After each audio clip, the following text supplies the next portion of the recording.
LeBron goes out there and just crushes it again tonight, even if they lose, do you think he deserves it? Absolutely. I think he deserves winning that MVP. Just solely on him carrying the team this far and getting it back into the finals 8 times in a row, and just being able to face that feat and carry your team. That's the most valuable player for me. What's going on, bro? Long time no see. Good to see you again, Good to see you, Stephen. bro. LeBron James going to the finals 8 times. Yeah. LeBron James being a 4-time league MVP. What does that have to do with the price of tea in China as it pertains to this particular series? I mean, I do see a guy on the other side of the court in Kevin Durant averaging 31 on like 55, 57% shooting.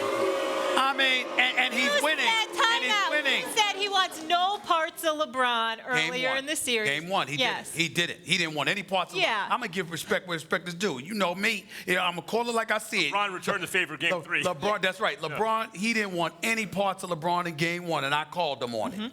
LeBron didn't look like he wanted any parts of him in game 3. True. Go ahead, Birdman. It's good to be around you again, man. China team ain't got nothing to do with it. But what he's doing as far as a person and a player, and doing it solely on his shoulders, carrying the city, carrying the state, dude, MVP. Birdman, you and Stephen A. left out a very important detail when you talked about the 8 finals. And the detail is this. It's not 8 finals.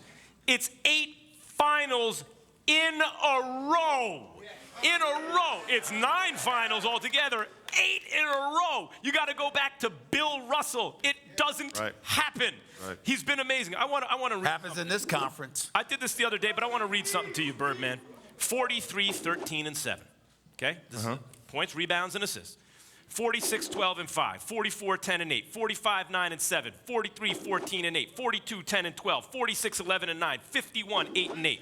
The first line was KD in Game 3. Yeah. The next 7 were LeBron in this postseason. Of course, I agree with you, man. I agree with you. What is it like to be a teammate of his?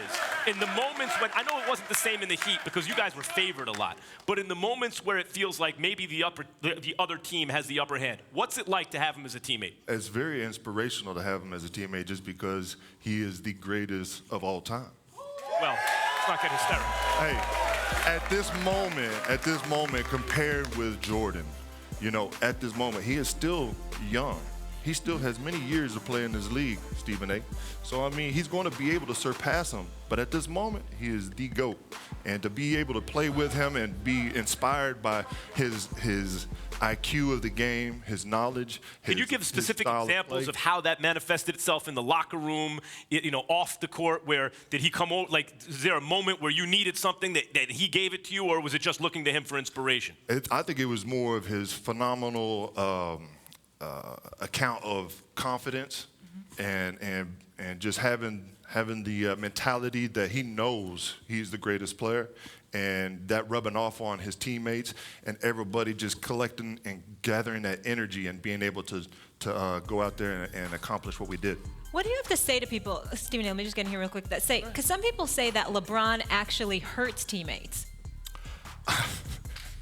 That he hurts their growth. What do you say to that? You gotta have a strong mindset and a mind capacity to be able to deal with that. I mean, it's all how you view it. If you view it negative, you're going to get negative things out of it. But if you go out there and approach it with positive thoughts, positive things come out of it. First of all, in all seriousness, let's understand something. LeBron James is the greatest in the world, and we all know that. Nobody's questioning that. But the point is that when I brought up the argument, it wasn't necessarily about him hurting teammates, certainly not intentionally. What we're talking about is that he's the greatest in the world, the ball is in his hands. Some guys can stand around and wait for him to make a move and still do their thing, a la Ray Allen, your former teammate as well. Others cannot. They got to be able to do a little bit more to get themselves in rhythm. Now, obviously, even if they do that, that's not going to make them better, a better option than LeBron. But in order to maximize them and have them interested, it's almost the equivalent of sitting on the bench. You get up and you go and ride the bicycle before you get in because you need to get warmed up. When you get on the court with LeBron, you got to be ready. And it's hard for guys to be ready on this team, significantly more different than it was when you guys were in Miami. Absolutely. You got to have the right recipes. Yes. I agree. You got to have the right pieces around you, and if you have to have the ball in your hands, of course, you're going to say that it affects their game or LeBron is negative towards them.